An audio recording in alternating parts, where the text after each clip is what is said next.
Hi, so I'm here to record a new video for you, and I think one of the things that would be really cool to do is to show you how some of those recipes that you see like on social media websites where they show the cameras over the bowl and they show you putting everything in the bowl and you mix it all up and somehow it ends up being this delicious treat. Some of those recipes, I look at them and I think, not so much. And some of them I look at them and I think, that looks really good. So I thought maybe you would want to see me prepare one, and then I'll follow exactly how the recipe says to do. I'll prepare it, and then at the end I'll taste it and tell you if it actually does work and come out as a delicious, tasty treat like it promises in the video that you've seen. So the one that I'm going to try for you this time is a recipe that I actually shared on my wall on Facebook. For mozzarella sticks that are made with spinach in them. I thought they looked like a great way to use up spinach, so I'm going to try it and see how it works. So the first thing they said to do was to dump an 8-ounce package of cream cheese into a bowl, which I have here, and half cup of spinach. It didn't say what to do with the spinach, it just said cooked spinach. I took frozen spinach, thawed it out, squeezed the liquid out of it, which is something that they did not say to do in the recipe, and it almost one package made about a half a cup.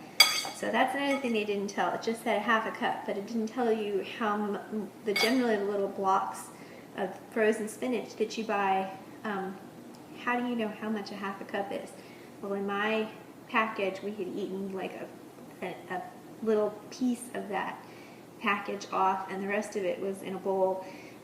So probably almost one whole brick of frozen spinach would make a half a cup. It said to use 2 cups of mozzarella cheese. That's another thing. How do you know how much 2 cups of mozzarella cheese is? I don't buy the shredded stuff in the bag. So if you don't buy the shredded stuff in the bag and you're going to shred it yourself, which makes more sense, it's healthier for you, it doesn't have any anti-caking agents in it. How much is 2 cups? So I grated 1 stick of mozzarella. So there's 1 cup. And there's a 2nd cup. And I have a little bit left in this. And here's a tip. When you grate cheese, grate it on a paper plate. It's really easy to get it out of the paper plate into whatever you're mixing with.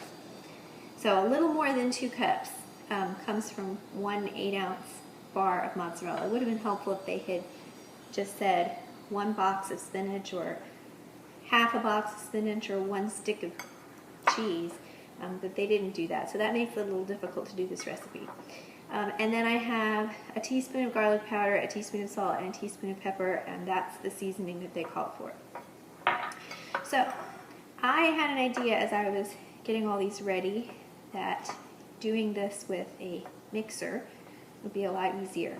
In the video they showed them doing it with a fork, so I thought in order to stay true to the recipe, I'm going to do it with a fork. And I'm telling you, this is not the easiest thing in the world to mash cream cheese up with a fork. So my suggestion would be, if you're doing this, make it a lot easier on yourself and do it in a stand mixer. So far, 2 flaws that I found with this recipe is they give measurements for things that are not really very practical, and the directions for putting it in a bowl and mixing it by hand might not be the easiest way to do it. So it took me probably about 10 minutes to get all the ingredients together, and then it's probably going to take me that long to mix this up. Because remember, you've got garlic powder and salt and pepper, and you really have to get this mixed or it's not going to do well. I thought about putting the cream cheese in the microwave and softening it more, but then the recipe calls for freezing this mixture for 30 minutes. And if you've got warm cream cheese that's soft and easy to mix, which makes this step easier, I don't think that it's going to freeze in 30 minutes. So, and it didn't say to soften the cream cheese, I don't think. by putting it in the microwave.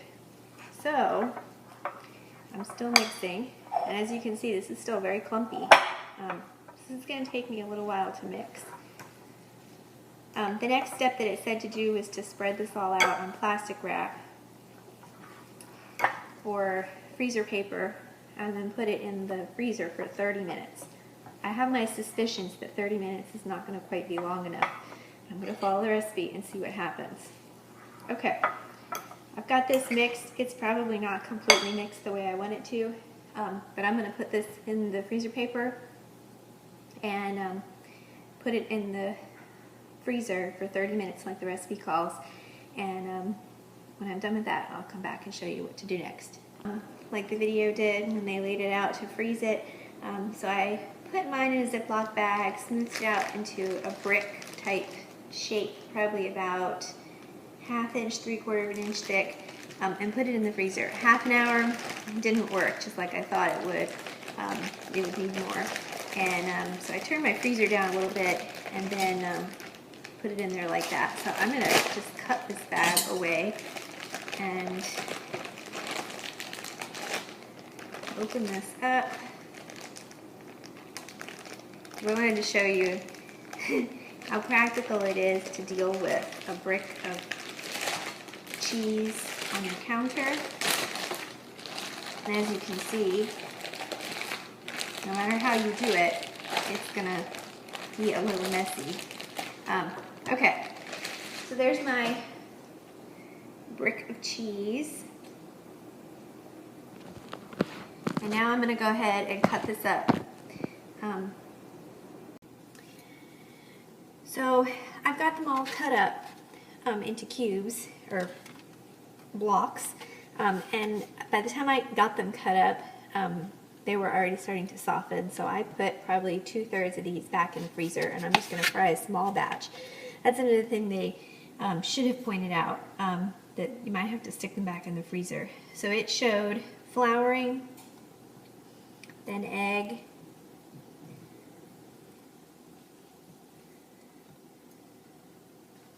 then breadcrumbs, and they have just plain breadcrumbs, back in the egg, back in the breadcrumbs, and into the oil. So there's my block. I've got hot oil.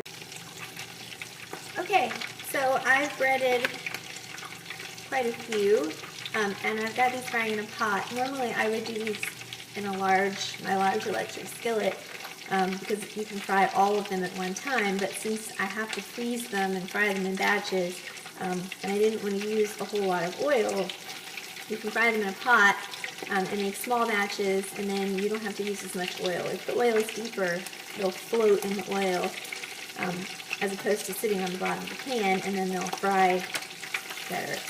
Okay, so I think I've got one here that's done, and it holds together pretty well, you can see. I'm just going to put it on a paper towel to drain. I've got probably 2 inches of oil in this pot, and I'm frying it at a pretty high heat because you want to get them fried while they're cold. If you let them get too warm on the inside, then all the cheese starts to ooze out, and then you end up with a big mess in your skillet. And that's what I'm starting to get in here. As these sat and got warmer, I'm starting to get pieces of cheese that have come out of these. So you got to fish those out of your oil as you go. But this has had a chance to cool off for just a second. And it looks pretty good. It's crusty on the outside. Let's go ahead and try one and see what it tastes like. It's gooey on the inside. It looks really good. I find that it's a little empty. The crust got really thick.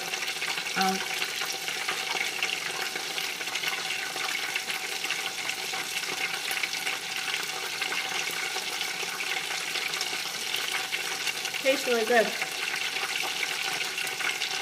So they held together well.